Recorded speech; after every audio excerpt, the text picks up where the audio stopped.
Hello la famille.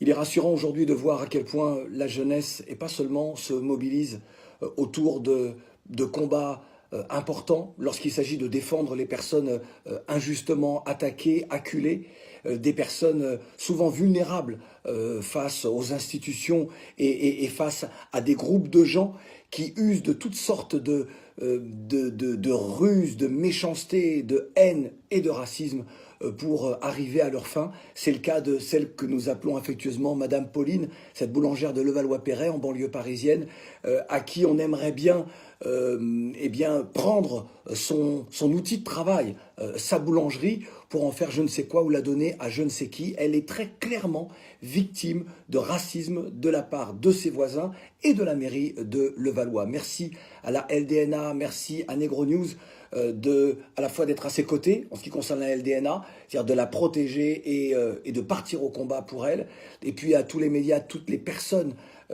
connus ou monsieur et madame tout le monde qui vont la visiter, même aux heures creuses comme l'on dit, et qui vont acheter, qui vont la soutenir.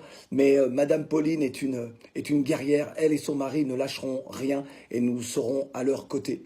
D'ailleurs ce soir elle s'exprimera dans Couleur Tropicale. Et puis il y a un autre cas qui doit retenir notre attention, c'est celui d'une jeune béninoise arrivée en France en règle et qui depuis le 26 février est détenue dans la zone d'attente, qui est une zone de rétention, qui est une prison, hein, très clairement, parce qu'on lui reproche de ne pas avoir eu suffisamment d'argent sur elle au moment où elle donc franchissait la douane française. Il faut savoir qu'elle a un visa, je dis bien elle a un visa en règle.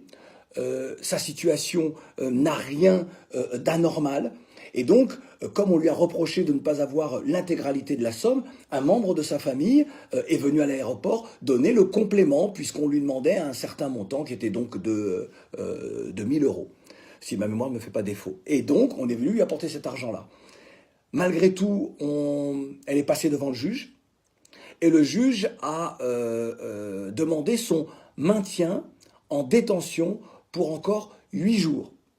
Et à l'issue de ces 8 jours, elle sera probablement expulsée. Et vous savez, ça veut dire que vous êtes marqué au fer rouge, hein, que vous ne pourrez plus jamais revenir en France, et j'ai même envie de dire dans l'espace européen.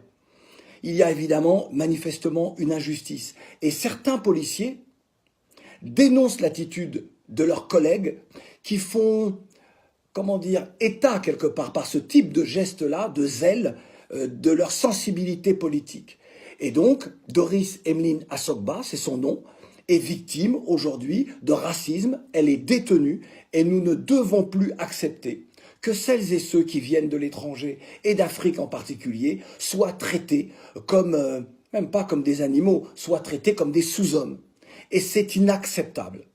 Et nous devons donc là encore nous mobiliser pour faire en sorte que Doris Emeline Assogba soit respectée dans ses droits et sorte de cette zone d'attente, de détention où elle est depuis le 26 février. Je ne vais pas vous raconter toutes les humiliations qu'elle subit, mais ce que je vous demande, c'est d'être ce soir à l'écoute de RFI, mais surtout, je m'en vais également saisir les autorités béninoises en France, l'ambassade du Bénin en France, et voir avec les autorités françaises pour que quelque chose soit fait. Je vous en parle maintenant, on reste ensemble, on reste mobilisés, et je compte sur vous pour mener le combat. À tout à l'heure, la famille.